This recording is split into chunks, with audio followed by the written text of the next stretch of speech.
রহমানির রহিম।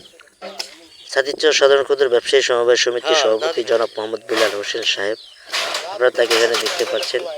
তিনি আজকে এসেছেন এক সদস্যর বাসায়, যে সদস্যর বাড়িটা খুব অকেজো হয়ে আছে, তাই তিনি একটি নতুন বাড়ি আবার তাকে করে দিচ্ছেন।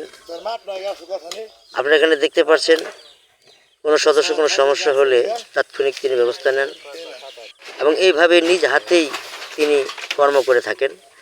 আপনারা তাকে দেখতে পাচ্ছেন। এখানে সদস্যবিন্দু যারা আছে সকলকে নিয়ে আজকে তিনি এসেছেন ঘর মেরামত করার জন্য।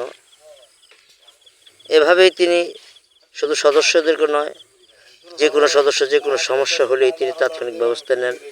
কেউ অসুস্থ হয়ে থাকলে তার সুস্থতার জন্য তিনি যতটুকু পরিমাণ চেষ্টা করেন।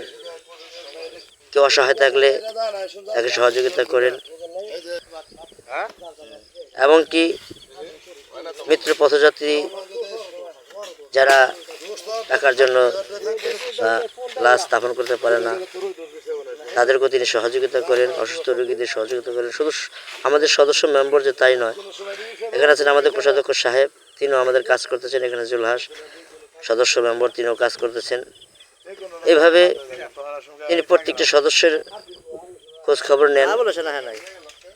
তাই এরকম সদস্যদেরকে পাশে উনি দাঁড়ান।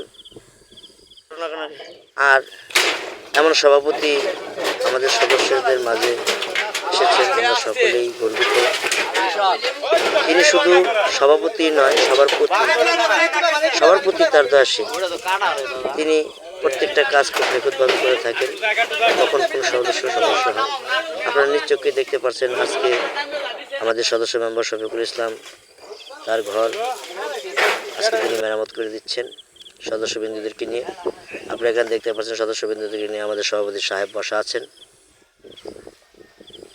এভাবেই উনি সকল সদস্যদেরকে আগলিয়ে রাখেন, কখন কার কী হয়। শুধু সদস্যদের নয়, সদস্যের বাহিরেও যদি কারো অসুবিধা হয় তিনি তাৎক্ষণিক ব্যবস্থা নেন এবং দৌড়ে তার কাছে ছুটে যান। এই হচ্ছে তার মানব সেবা।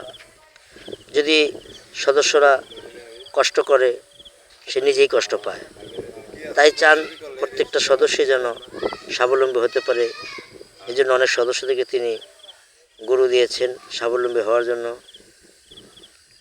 আজকে তিনি এসেছেন শফিকুলের ঘর ভাঙার জন্য, নতুন করে মেরামত করার জন্য। আপনারা এখানে দেখতে পাচ্ছেন।